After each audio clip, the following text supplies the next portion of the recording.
Selamat petang saudara-saudaraku semua, apa kabarnya hari ini? Sebelum kita bersama-sama merenungkan sabda Tuhan di hari Sabtu ini, mari kita bersatu di dalam doa. Mari kita berdoa. Ya Allah, kami rindu untuk terus menyelami karya tangan-Mu bagi kehidupan kami.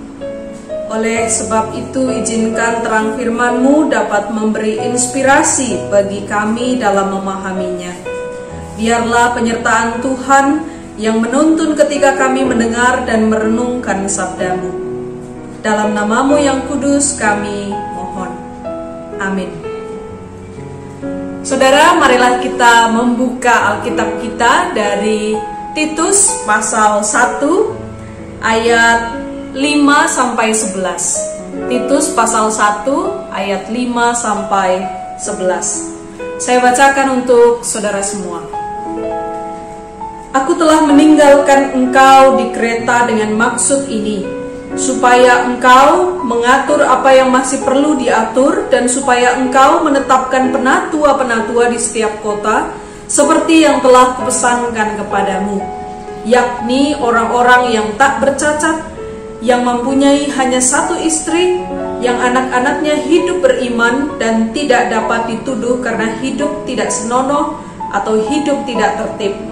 Sebab sebagai pengatur rumah Allah, seorang penilik jemaat harus tidak bercacat, tidak angkuh, bukan pemberang, bukan peminum, bukan pemarah, tidak serakah, melainkan suka memberi tumpangan, suka akan yang baik, bijaksana, adil, saleh, dapat menguasai diri dan berpegang kepada perkataan yang benar, yang sesuai dengan ajaran yang sehat, supaya ia sanggup menasihati orang berdasarkan ajaran itu dan sanggup meyakinkan penentang-penentangnya.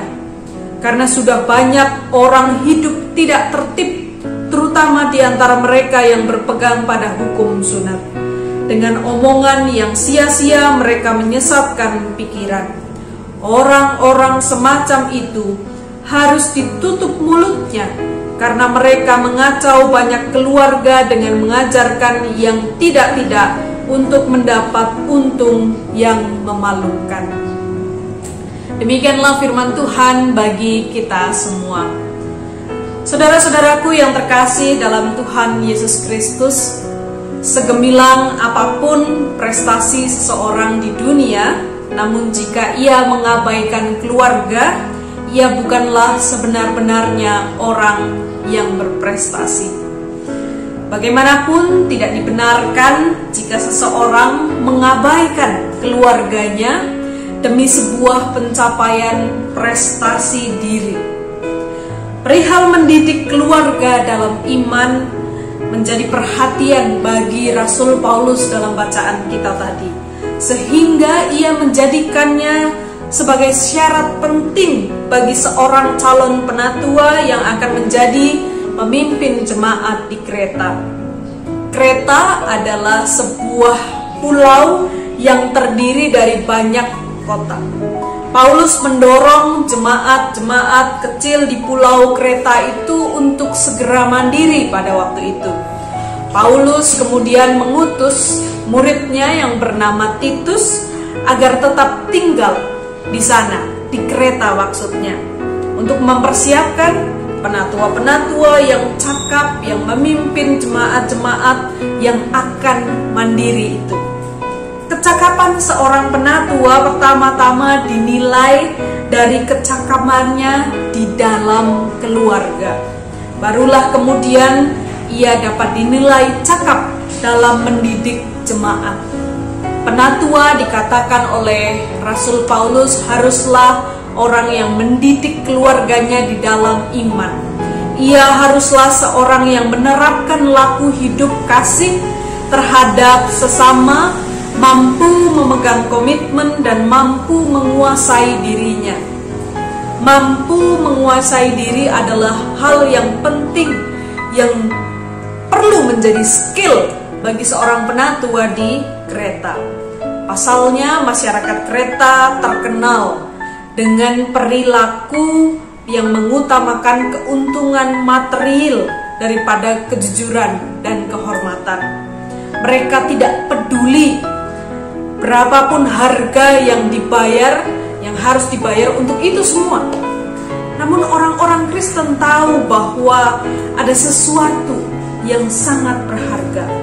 Orang yang tujuan hidupnya hanya untuk mengumpulkan benda-benda materi saja, tetapi mengabaikan tindakan yang dilakukannya, ia tidak layak menjadi pejabat atau penatua jemaat Kristen.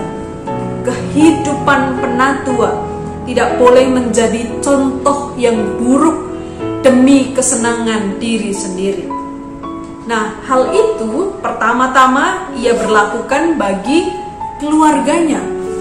Dasar latihan yang benar bagi penatua paling tidak ada di dalam keluarga, sebab keadaannya sama seperti di dalam jemaat.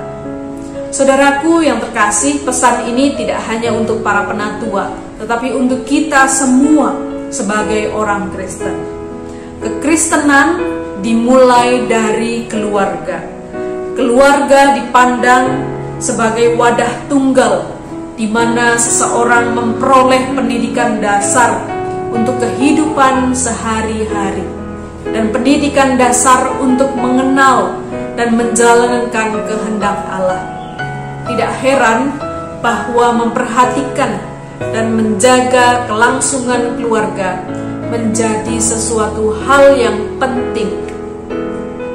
Pertanyaannya bagi kita semua, sudahkah kita memperhatikan pendidikan di dalam keluarga kita? Amin. Mari kita berdoa. Ya Allah, kami berdoa untuk keluarga-keluarga yang Engkau jadikan wadah persemaian iman dan cinta kasih-Mu.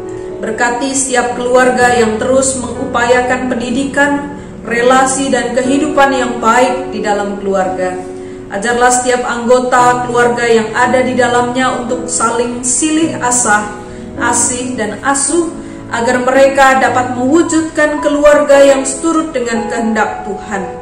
Dan kiranya melalui kesaksian kehidupan keluarga, kami boleh menceritakan kebaikan Tuhan kepada banyak orang. Ya Tuhan, pada malam hari ini, sebelum kami beristirahat, kami mengingat saudara-saudara kami yang membutuhkan topangan doa karena rupa-rupa pergumulan. Tuhan, kiranya Engkau berkenan melawat mereka melalui kami, agar melalui kehadiran dan perhatian kami, mereka boleh merasakan kehangatan cinta kasih Tuhan. Ya Tuhan, pada malam hari ini kami ingin beristirahat. Kiranya Engkau menjaga dalam misteri malam hari ini. Peliharalah kami hingga esok pagi ya Tuhan, agar esok kami boleh menyambut hari pemberian-Mu dengan semangat dan optimis. Di dalam nama Tuhan Yesus Kristus kami berdoa. Amin. Saudaraku yang terkasih, selamat beristirahat. Tuhan Yesus memberkati.